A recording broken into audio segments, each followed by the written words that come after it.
제목을 한번 같이 읽겠습니다. 시작.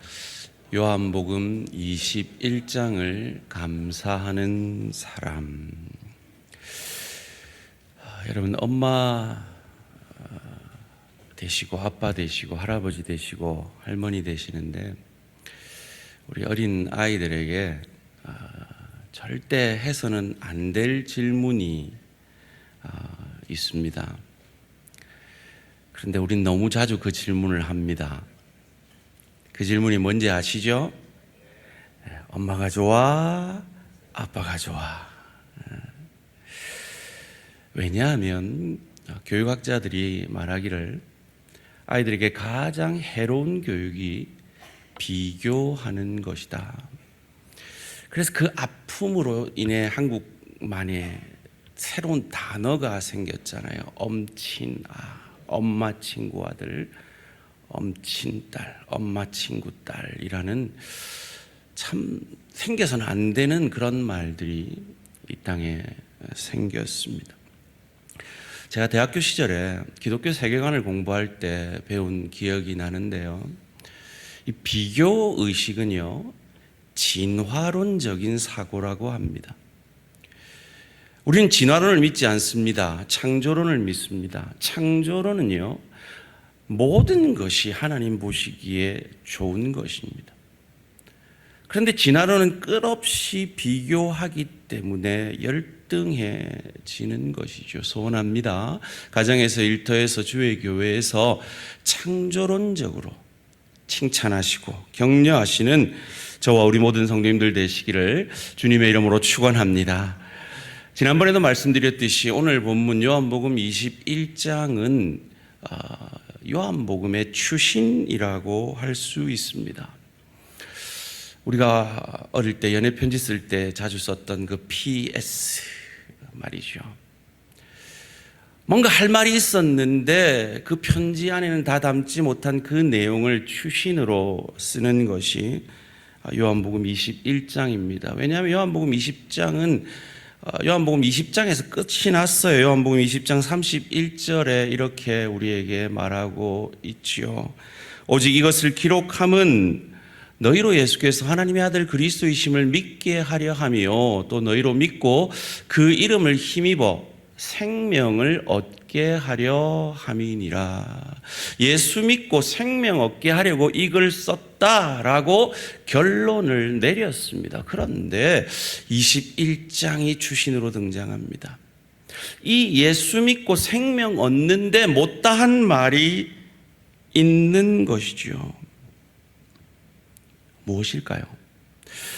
예수 믿고 생명 얻는 데는 예수 그리스도가 나의 죄를 위해서 죽으시고 그 죄를 이기고 부활하심으로 말미암아 그를 믿는 자에게 영원한 생명을 주셨습니다. 그것으로 끝이 났죠. 복음의 얘기는 끝이 났습니다. 이제 남은 이야기는 하나밖에 없습니다. 뭐죠? 승천의 이야기입니다. 그 승천의 이야기를 요한복음 21장에 기록했어야 하는데 요한은 전혀 성천의 이야기를 기록하지 않고 있습니다. 마태도 그렇습니다. 참 아이러니한 것은 이 마태와 요한은 이 성천을 봤어요. 그런데 기록하지 않았어요. 그런데 마가와 누가는 못 봤어요. 그런데 성천을 기록하고 있습니다. 그렇다면 예수 믿고 구원받는 데 있어서 생명 얻는 데 있어서 이 승천의 이야기보다 더 중요한 추신이 남아있다라는 것이죠. 그것이 무엇일까요? 오늘 우리가 읽은 이 본문의 분위기가 느껴지는 한 구절이 나옵니다. 12절 말씀 함께 읽어볼까요? 시작.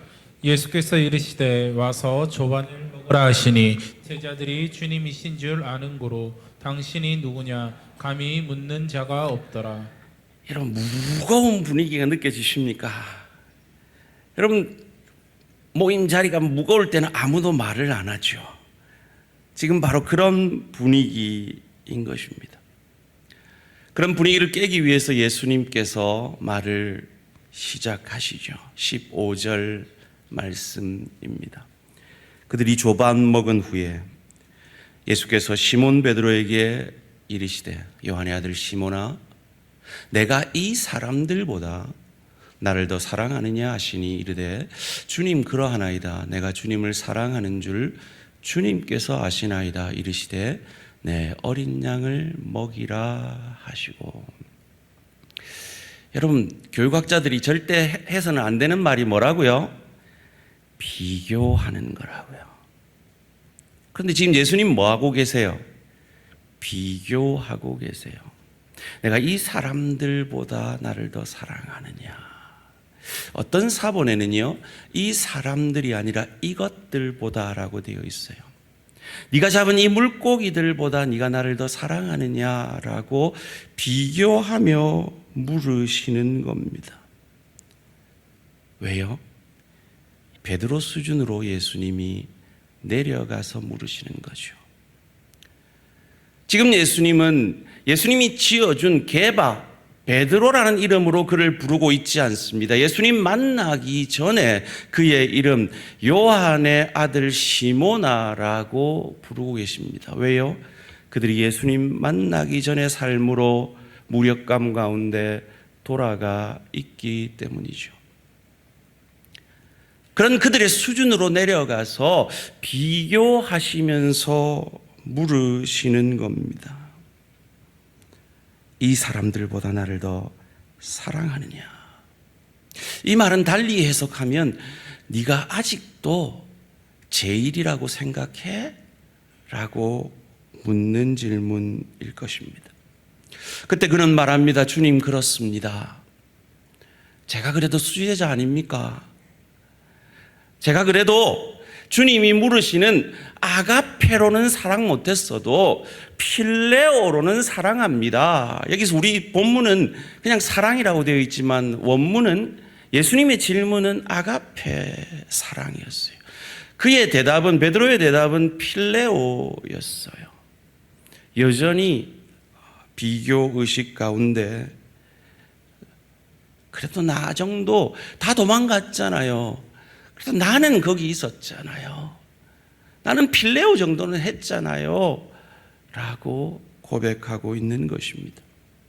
제가 예수님 같으면 그 정도 수준 하긴 했으면 아이고 베드로야 니는 안 되겠다. 3년 동안 내가 니 가르쳤고 했는데 아직 그 수준이면 내가 딴 사람 찾아봐야 되겠다. 이럴 것 같은데 예수님은 포기하지 않으시고 그 약점을 빼고 두 번째 질문을 하십니다. 이제는 더 이상 비교하지 않으며 질문하십니다. 16절 말씀입니다. 두 번째 이르시되 요한의 아들 시몬아 내가 나를 사랑하느냐 아가페 하느냐 하시니 이르되 주님 그러하나이다. 내가 주님을 사랑하는 줄 필레오 하는 줄 주님께서 아시나이다. 이르시되 내 양을 치라. 제가 필레오는 했습니다. 계속 고백하고 있습니다. 그리고 세 번째, 같은 질문인 것 같지만 다른 질문을 하고 계십니다. 이제는 예수님도 더 이상 아가페로 묻지 않습니다. 예수님도 필레오로 친구의 사랑으로 물으시고 그는 고민합니다. 17절 말씀입니다. 세 번째 이르시되 요한의 아들 시몬아 내가 나를 사랑하느냐 필레오 하느냐 친구로서 사랑하느냐 하시니 주께서 세 번째 내가 사랑하느냐 하심으로 아가페로 물으시다가 필레오로 물으시니 베드로가 근심하여 이르되 주님 모든 것을 아시오매 내가 주님을 사랑하는 줄을 주님께서 아시나이다. 예수께서 이르시되 내 양을 먹이라. 근심함이 베드로의 가장 큰 장점이죠. 베드로는 자기 확신 가운데 있었습니다. 다른 사람은 팔지라도 나는 당신을 팔지 않습니다. 떠나지 않습니다. 라고 고백합니다. 자기 확신이 있었죠. 자기 신념에 대해서 분명했습니다. 그런데 그는 드디어 자기 신념과 확신에 대해서 의심하기 시작합니다. 근심합니다. 그리고 그는 고백합니다. 주님이 아십니다. 이 고백 가운데 그의 에덴 동산의 저주가 풀려납니다. 그가 왕되는, 그가 그 인생을 주관하는, 그래서 자기가 왕이 되어보려는 그 선악과의 저주가 풀려납니다. 주님이 아십니다. 이 고백 가운데 말이죠.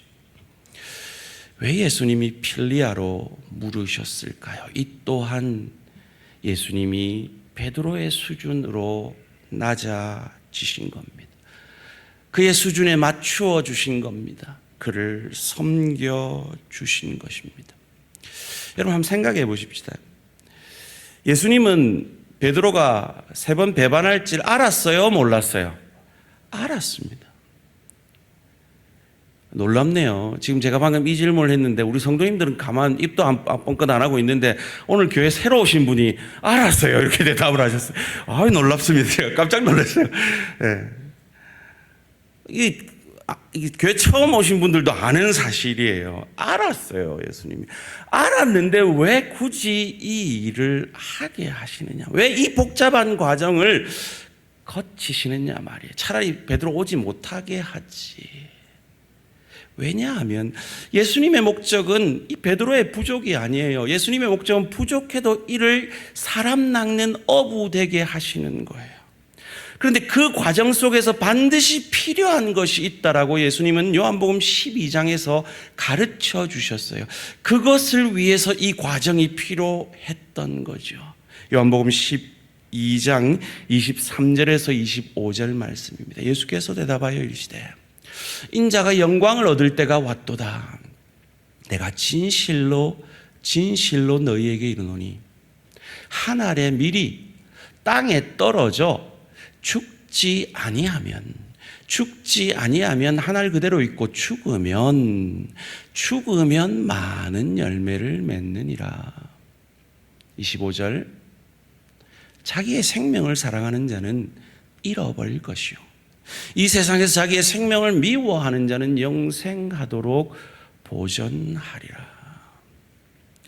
베드로는 그 자기 씨앗을 가지고 자기를 증명하고 자기를 자랑해서 국무총리하려는 사람이었습니다. 결코 썩어지는 한 알의 밀알이 되고 싶지 않았던 사람입니다. 그런데 예수님을 그가 3번이나 모른다 부인합니다. 예수님 앞에 염치가 없어 고개 들 수 없는 죄책감 가운데, 무력감 가운데, 패배감 가운데 있었던 그를 향하여 주님이 나는 너를 여전히 사랑하는데 너는 나를 사랑하느냐 물으심으로 근심하여 그의 수준까지 낮아주신 그 예수님을 향하여 근심하여 자기 자신을 내려놓습니다. 드디어 썩어지는 한 알의 씨가 되어져 가고 있는 것입니다. 죽어진 예수님의 모범을 따라가고 있는 것입니다. 그리고 그는 그런 삶을 살 것을 이렇게 예언받습니다. 18절 말씀입니다. 내가 진실로 내게 이르노니 내가 젊어서는 스스로 띠띠고 원하는 곳으로 다녔거니와 늙어서는 내 팔을 벌리리니 남이 내게 띠띠우고 원하지 아니하는 곳으로 데려가리라. 30년 뒤에 이 일이 이루어지죠. 베드로가 순교한 것을 약 AD 60년경으로 본다면 약 30년 뒤에 그는 로마에서 그의 팔을 벌려 십자가에 달려 거꾸로 죽어졌다는 전설이 전해지고 있습니다. 그의 절친이었던 요한이 지금 이 글을 쓰고 있는 것이 그로부터 30년 뒤입니다.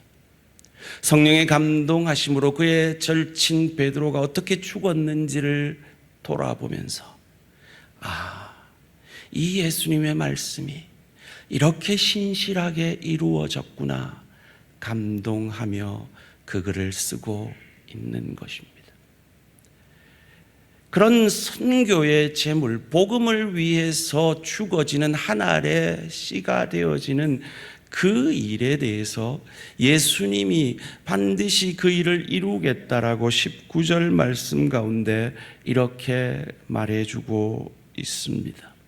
이 말씀을 하시면 베드로가 어떠한 죽음으로 하나님께 영광을 돌릴 것을 가르치심이로라. 이 말씀을 하시고 베드로에게 이르시되 나를 따르라 하시니, 나를 따르라, 죽어진 나를 따르라. 너도 죽어지는 한 알의 씨가 될 때 너는 사람 낚는 어부가 될 것이다 가르치시고 그 길을 내가 반드시 이끄실 것을 말씀해 주고 있습니다. 사랑하는 성도님들, 예수님께서 3번 사랑하느냐 물으시고 뭐라고 답하셨죠? 내 양을 먹이라, 치라, 먹이라 답하셨습니다. 이 예수님의 답에 베드로가 대답을 했게요, 안 했게요? 예, 성경에는 기록이 안 돼 있어요. 두 가지로 전제할 수 있죠. 했는데 요한이 기록하지 않았든지, 안 했으니까 요한이 기록하지 않았든지. 아마도 신학자들은 후자일 것이라고 추측합니다. 그 말에 베드로는 답하지 않았어요. 예, 양 칠게요, 열심히 칠게요, 열심히 먹일게요, 답하지 않았어요. 그런데 이 19절 말씀, 너는 나를 따르라, 나처럼 죽어져라, 썩어지는 한 알의 밀알이 되라, 이 말에는 답을 해요. 그래서 이 양을 먹이라 치라에는 답을 안 했을 거라고 신학자들은 추측하는 거예요.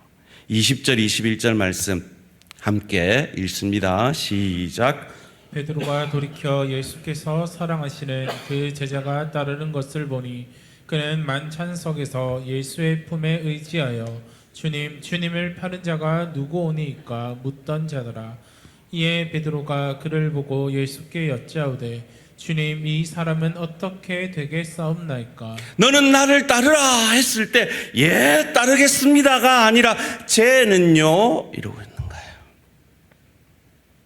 요한은요, 나는 2팔 벌리고 십자가에 죽으면 쟤는요 자기 버릇을 못 고치고 있습니다. 늘 비교하면서 자기가 최고라는 의식 가운데 살던 그 인간적인 버릇을 전혀 고치지 못하고 있습니다. 살펴볼까요? 그가 얼마나 비교하는 사람인지. 마태복음 26장 33절입니다. 베드로가 대답하여 이르되 모두 주를 버릴지라도 나는 결코 버리지 않겠나이다. 건강한 사람은요, 나는 결코 버리지 않겠습니다로 끝나면 됩니다. 그런데 모두 쟤들은 버릴지라도 나는 안 버립니다라고요. 그런 베드로를 아시고 예수님이 비교하며 이렇게 오늘 본문 가운데 물으셨죠. 요한복음 21장 15절 말씀입니다. 그들이 조밥 먹은 후에 예수께서 시몬 베드로에게 이르시되 요한의 아들 시몬아, 내가 이 사람들보다 나를 더 사랑하느냐?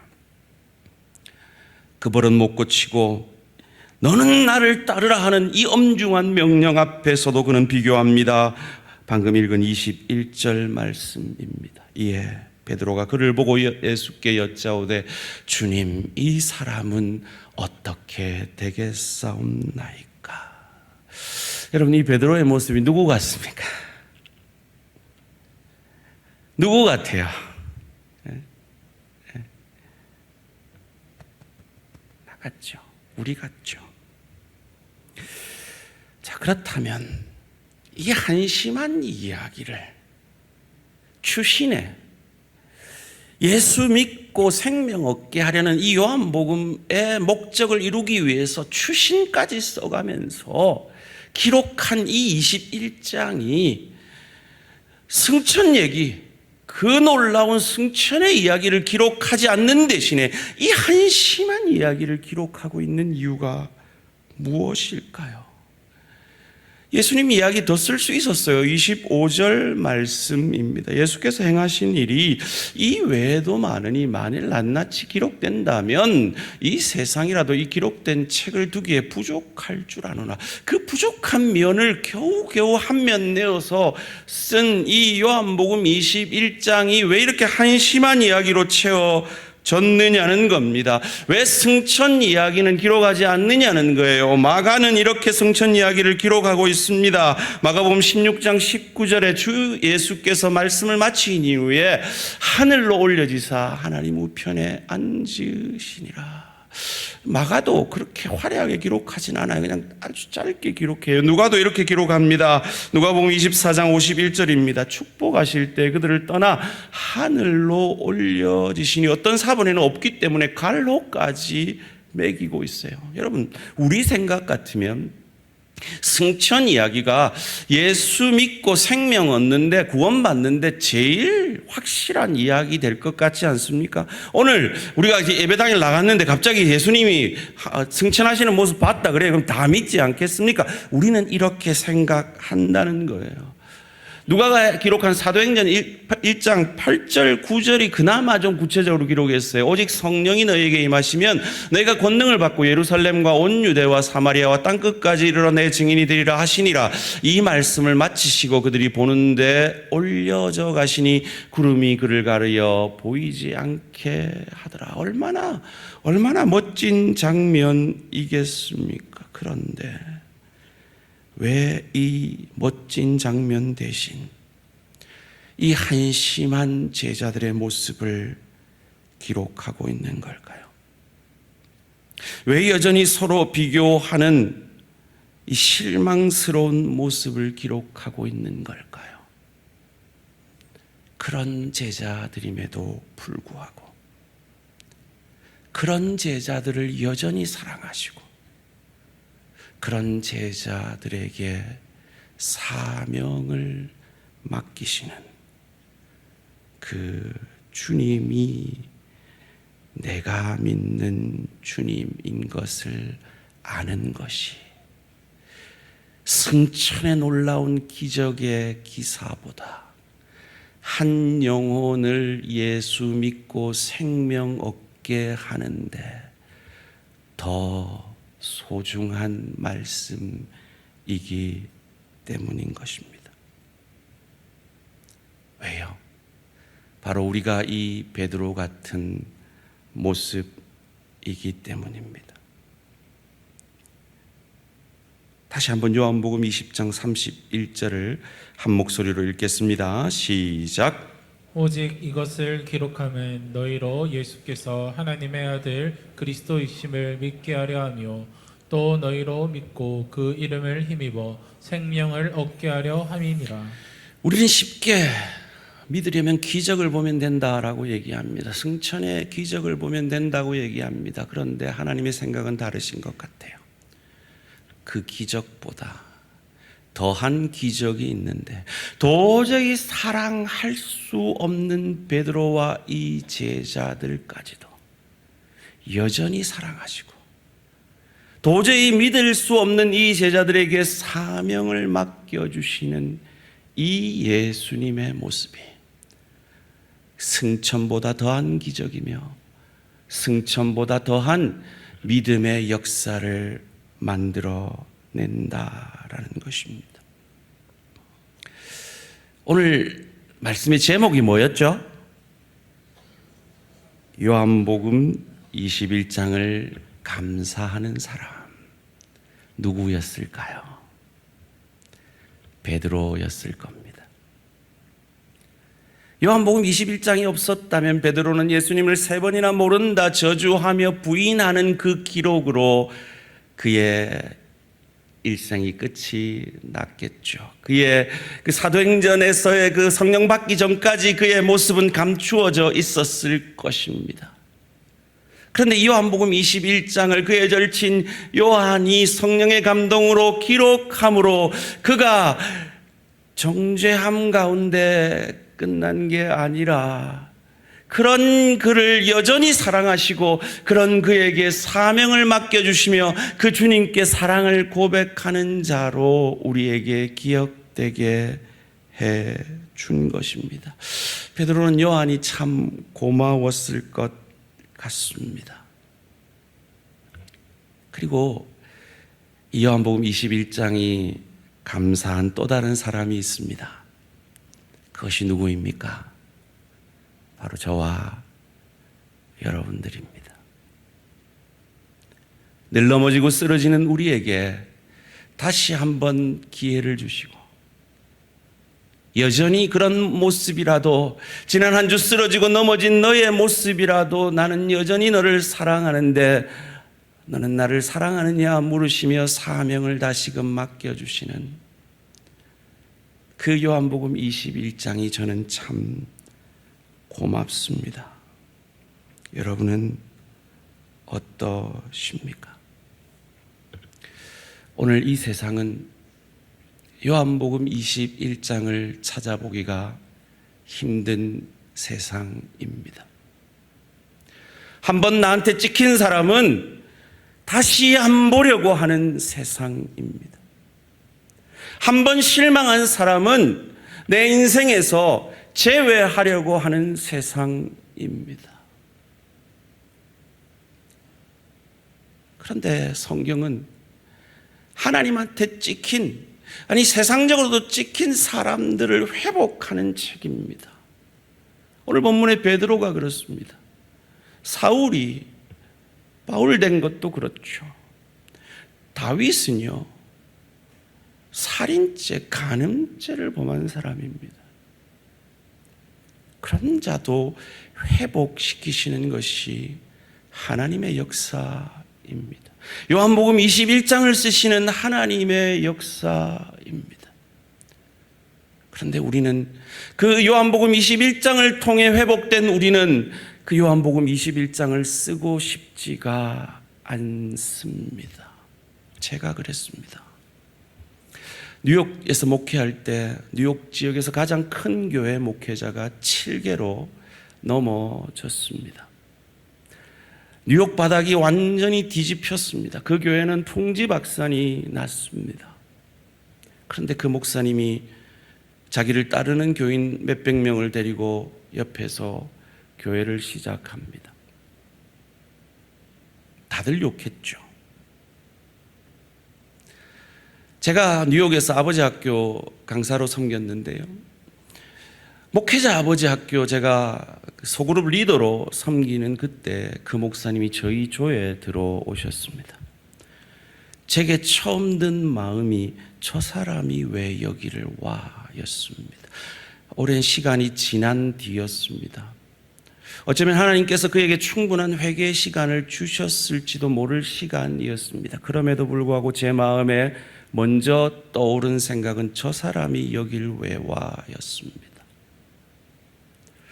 제가 아버지 학교 그 전국 모임에 라스베가스에 가서 전국 모임을 하는데 그때 강사로 허준호 씨가 왔습니다. 그때 신문지상에 허준호가 그 탤런트 부인을 버리고 단칸 지하 새방에 뭐 살게 했다 뭐 이런 신문 기사가 났을 때였습니다. 저도 모르게 그 사람을 보면서 속으로 말했습니다. 저 사람이 여기 왜 강사로 와? 우리는 요한복음 21장을 전혀 쓰고 싶지 않습니다. 마치 나는 요한복음 21장이 필요 없는 사람인 것처럼 요한복음 21장을 전혀 써내려갈 마음이 없이 삽니다. 그런데요, 제자훈련을 하신 분들, 하고 계신 분들은 아마 제가 추천 도서 가운데 가장 감명 깊게 읽은 책을 기억하실 겁니다. 내면 세계의 질서와 영적 성장이라는 책을 쓴 골든 맥도날드 목사님. 그분은 7개로 넘어졌던 사람입니다.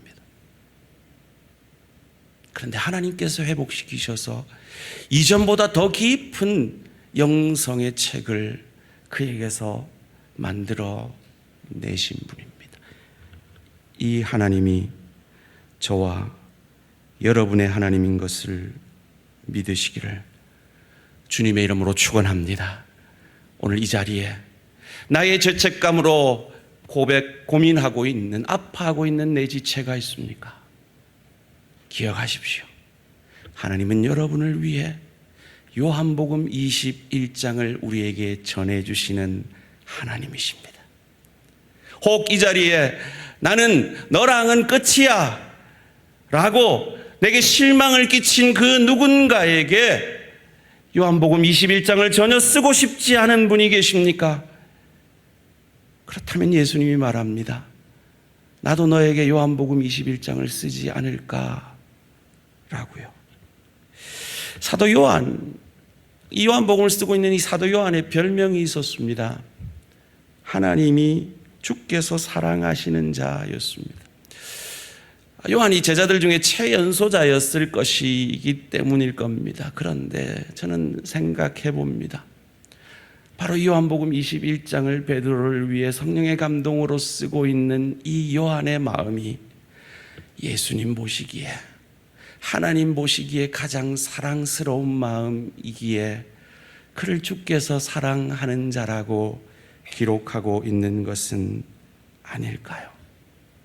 소원합니다.